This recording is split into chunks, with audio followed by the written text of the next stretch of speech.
विज्ञान भैरव तंत्र खंड रहस्य की किताब। एक नई टिप्पणी। 1 अक्टूबर 1972 को दोपहर 1 मार्च 1973 को दी गई वार्ता 35% एक डेप्थ बुक स्टडी इंटेलिटी ITS में इस साल की मेडिटेशन पर ओशो स्पीक पर बात करने के लिए डेप्थ अंटिल वंडरसनेस तकनीक समान अंतर के साथ समान है, एक गहरी नींद के दौर से गुजरती है जो कि अंटिल वंडरसनेस की तरह है। एक गहरे कुएं में देखें, कुआं आप में परिलक्षित होगा। पूरी तरह से सोचना भूल जाओ, पूरी तरह से सोचना बंद करो, बस गहराई में जाकर देखते हैं। अब वे कहते हैं कि मन की अपनी गहराई है, कुएं की तरह। अब पश्चिम में वे गहराई मनोविज्ञान विकसित कर रहे हैं। वे कहते हैं कि मन केवल एक सतह नहीं है, यह सिर्फ एक शुरुआत है।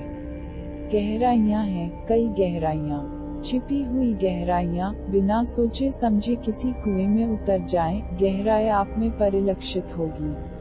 कुआं आंतरिक गहराई का सिर्फ एक बाहरी प्रतीक बन जाएगा, और जब तक आप आश्चर्य से भरा महसूस न करें, तब तक अंटिल द वंडरसनेस को देखते रहें। इस क्षण के पहले रुकना मत, देखते जाओ, देखते जाओ, देखते जाओ, दिन पर दिन, महीने के बाद महीने, बस एक कुएं पर जाएं, गहरे देखें। कोई विचार दिमाग में नहीं चल रहा है, बस ध्यान करो, सिर्फ गहराई का ध्यान करो, गहराई का ध्यान करो, उसके साथ एक हो जाओ, ध्यान करते जाओ।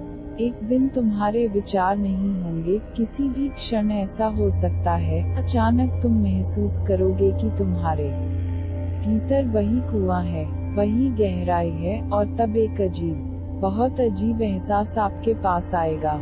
आप आश्चर्य से भरा महसूस करेंगे। चुंग जू अपने गुरु लाओ असू के साथ एक पुल के ऊपर से गुजर रहा था।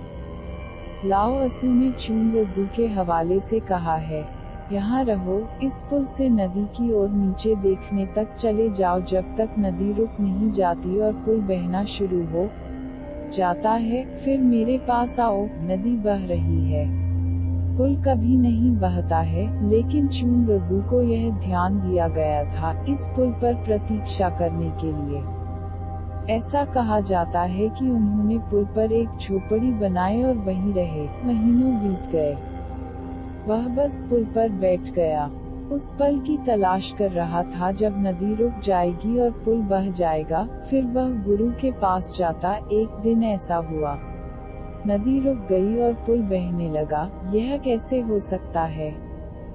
यदि विचार पूरी तरह से रुक जाता है तो कुछ भी संभव है, क्योंकि वास्तव में यह विचार की स्थिरता है जो कहता है कि नदी बह रही है और पुल स्थिर है। यह सिर्फ रिश्तेदार है, सिर्फ रिश्तेदार। आइंस्टीन कहते हैं और भौतिकी कहती है कि सब कुछ सापेक्ष है। आप एक तेज ट्रेन में यात्रा कर रहे हैं। क्या होता है?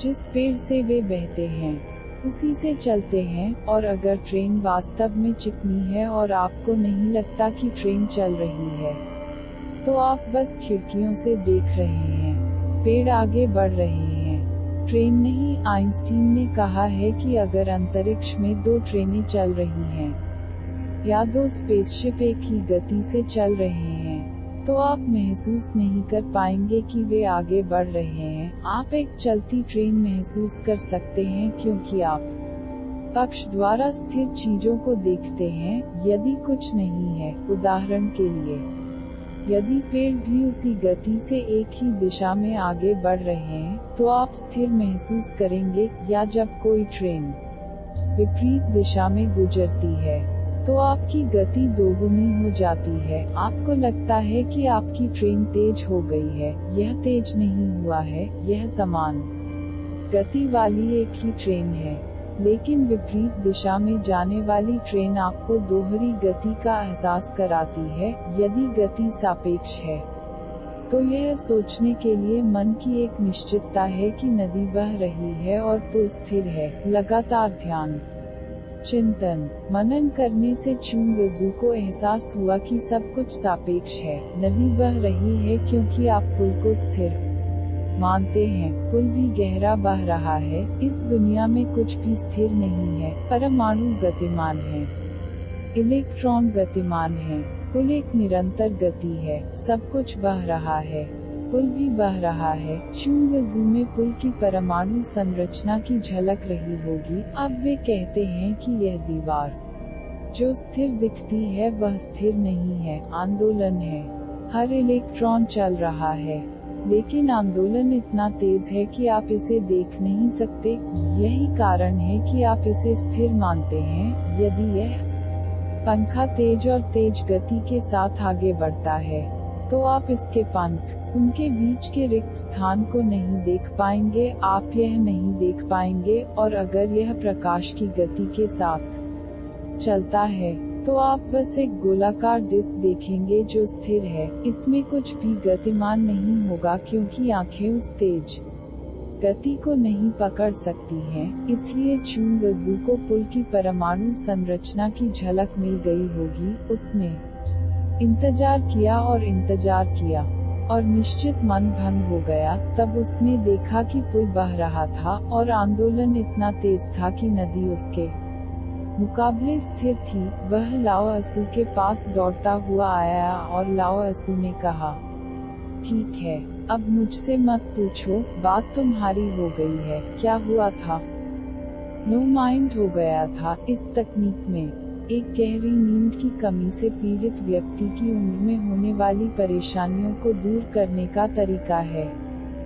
वंड्रोनेस, जब आप आश्चर्य से भरे हुए महसूस करते हैं, जब रहस्य आप पर उतरता है, जब मन कोई और नहीं, बस रहस्य होता है, रहस्य का एक मील का पत्थर, तब आप खुद को जानने में सक्षम होंगे। पिछला अगला